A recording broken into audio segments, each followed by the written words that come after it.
And then, with the wind shut out, we could hear your boots on the floor in the hallway. You were stalking toward us, planning one of your sneak attacks. Your mother sipped her beer. There was flour still on her neck. It looked like snow, like a smeared galaxy, and she was smiling a little. I understood what she didn't. You had been awake the whole time, listening to us.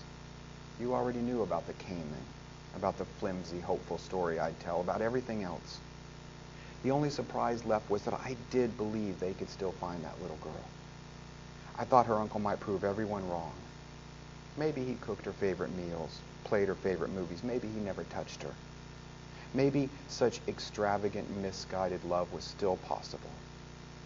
As a baby, you liked putting your feet in my mouth. You'd laugh until you got the hiccups, and your toes would move behind my teeth as slow as growing coral, and I ached to spare you all of what was to come. I wanted to bite down, to crush your perfect bones, to swallow your body whole. Your mother knelt to pick up the strewn napkins. You were just on the other side of the door now, trying not to giggle and preparing your ambush. Maybe you knew we were on to you, maybe not. I joined your mother on the floor. I felt like we were praying or giving thanks or mourning. The kitchen tile was cool, hard. We were listening to you breathe, waiting for you to strike. We were on our hands and knees, our bodies low to the ground like strange, ancient creatures. That's that one.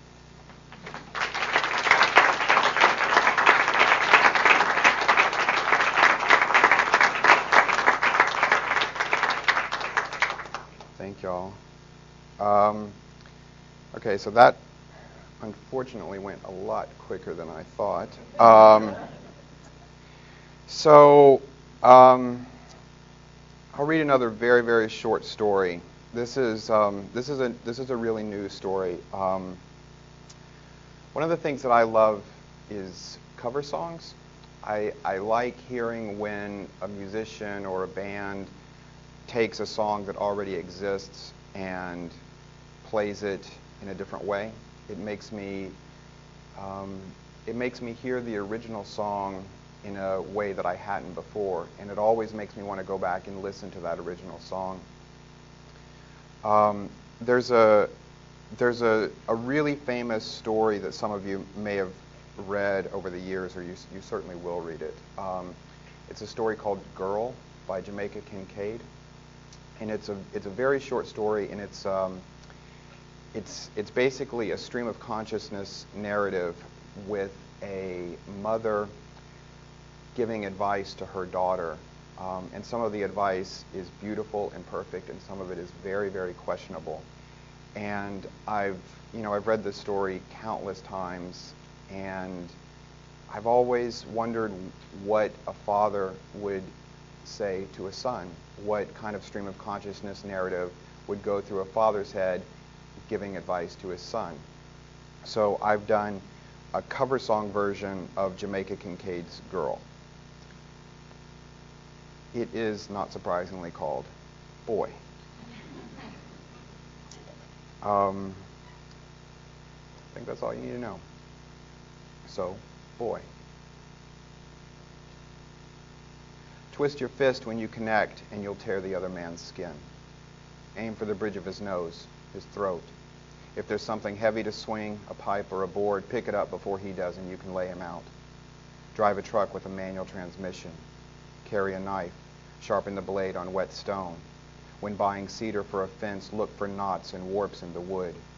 When your son grabs an asp on a tallow limb, take the chewing tobacco from your mouth and press it to the sting. Open doors for women and pay them compliments as they pass. Make eye contact like a man and not like the coward you're so bent on becoming. This is how you drive a nail. This is how you hitch a trailer and change a tire. This is how you run a horse. This is how you clean its hooves. Always watch the other man's chest, not his deceitful head. The chest can't feign. Is it true you cried when that tow-headed boy whipped you? Mow the yard in the morning and water at night. When a dog is dying, don't hassle with the vet. Feed him fried hamburger until he stops eating and then carry him into the cotton field. This is how you load a pistol. This is how you fire a pistol. This is how you clean the barrel after a pistol's been fired. But he didn't whip me, and I didn't cry. Eat steak with yellow mustard, the same with biscuits.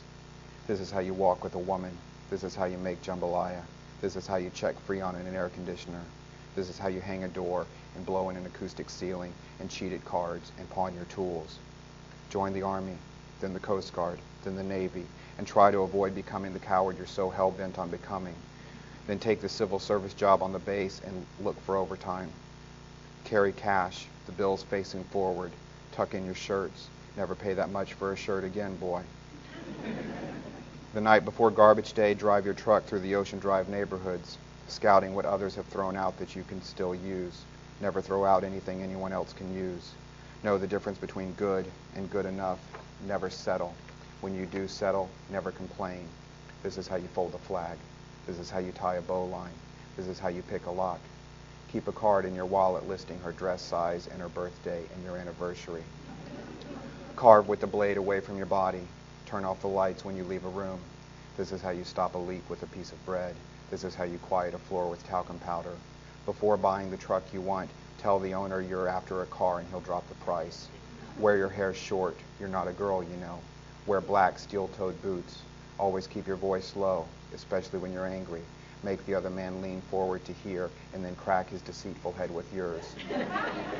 The bridge of his nose. In this way he won't recognize you as the coward I've warned you against becoming. This is how you catch snakes. This is how you track deer. Work in the sun and sweat and rinse with the garden hose and coil it back up. If you have a woman on the side, keep her there. This is how you keep her there. Use the truck to haul the lumber for the new fence. Use the truck to haul the old fence to the dump. Never ask anyone to carry your load. This is how you roof a house. This is how you sweep up after a day's work. This is how you stay up all night when the horse colics. This is how you hold everything in until it turns to bone. Always mow the yard one last time at the end of the summer. Run the engine dry. Empty the tank. But what if the lawn isn't high enough? You mean to say that after all, you're really going to be the kind of man who can't grow a lawn?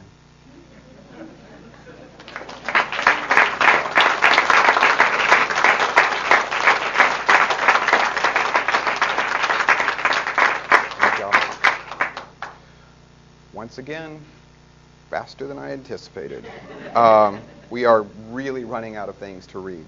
So this will be the last thing that I'll read.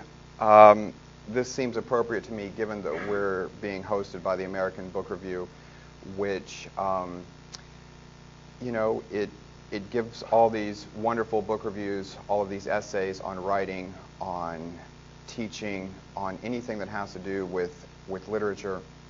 They haven't yet, to my knowledge, talked about anything that has to do with publishing or how to get published.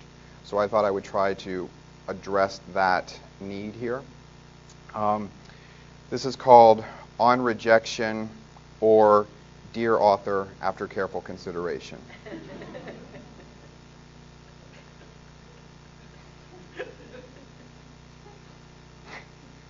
Jeffrey, you're betraying yourself. I'm nervous. See how smart Jeffrey is?